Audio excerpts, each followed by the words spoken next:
Hi everyone, and welcome back to Planting for Wildlife. Today I'm looking at my top 10 spring bulbs for both sunny and shady spots that will both look beautiful in your garden and provide food for pollinators early in the season. Surprisingly, some of the highly bred spring bulbs, like hybrid tulips and double daffodils, aren't great for pollinators, as they either don't produce much nectar due to overbreeding or restrict access with too many petals. So if you are a fan of these, hopefully this video will provide some great wildlife-friendly alternatives. First up is Fritillaria meleagris, also known as snake's head. I love the checkered patterning of the flowers that bloom from April to May and come back reliably each year, naturalising over time. They grow between 20 to 30 centimetres tall and need to be planted in soil that doesn't completely dry out, in full sun or light shade. My favourite place for these is planted straight into the lawn. Just cut it nice and short before winter, then don't cut it again until after the flowers have gone over. And combining with the white version, alba, gives a lovely naturalistic vibe. Number 2 is another Fritillaria, imperialis. If you want to make a statement in spring, things don't get much more showy than this plant. It's native to Turkey, grows to 1 metre tall and likes full sun or dappled shade. It needs to be planted really deep, about 30 centimetres, but if it does have really good drainage, it should come back year after year. I prefer not to plant this one around other spring companions, as things can get a little bit busy, but it should work really well around perennials that'll come out later in the season. Number 3 is snowdrops. So I have a bit of a confession in that historically, I haven't been a huge snowdrop person. I never really saw bees on them, and in general I love big bold colours. But in my new garden, they've been planted en masse and I have seen quite a few bees on them, so I'm slowly coming round to them.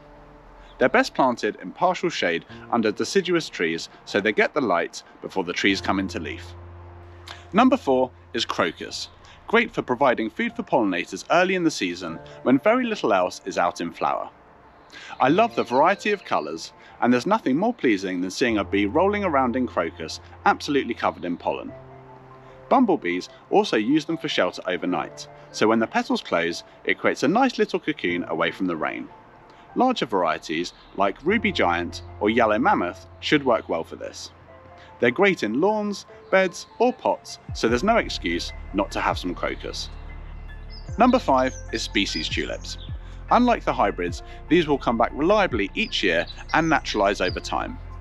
A lot of the varieties are on the shorter side, like Persian Pearl growing to 10 centimetres and Little Beauty at 15 centimetres. But if you do want more height, Tulip clusiana peppermint stick is a great option, growing about 30 centimetres tall. Number 6 is Erythronium, also known as dog's tooth violets. Great for injecting some colour in a damp, shady area of the garden. I love the exotic swept-back lily-shaped flowers that are great for early emerging bees, including bumblebees, honeybees and solitary bees. They should be planted 4 inches deep, and once they've clumped up, can be dug up and divided, which is best done shortly after flowering.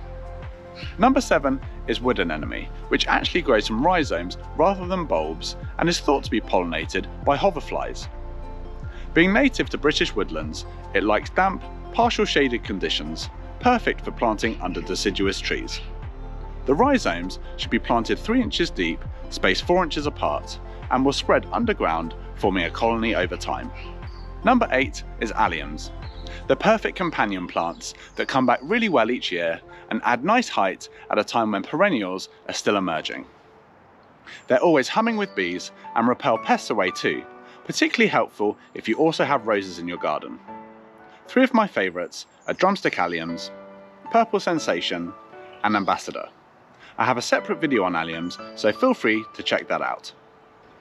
Number 9 is Muscari, also known as grape hyacinth. These are real bee magnets and perfect for adding a bold hit of colour early in the spring. They're happy in full sun or partial shade. Under a deciduous tree is perfect, but they work well in pots or planted straight into the lawn too. One thing to watch out for, these spread pretty aggressively, so if you want to avoid that, just cut them back after the flowers fade. Finally, number 10 is Camassia. I love the height and form of Camassia, especially with the popular variety like Linii, which grows up to 1 metre tall. The colours range from indigo blues through to icy blues and whites, which flower a bit later. They should be planted 20 centimeters deep in moist soil, and ideally some shade will help the flowers hold for longer. They'll also clump up over time and can be divided in July or August. Thanks everyone for watching. I hope you enjoyed the video. If you did, please drop us a like and subscribe. And I'd love to know what your favourite pollinator-friendly spring bulbs are in the comments section below.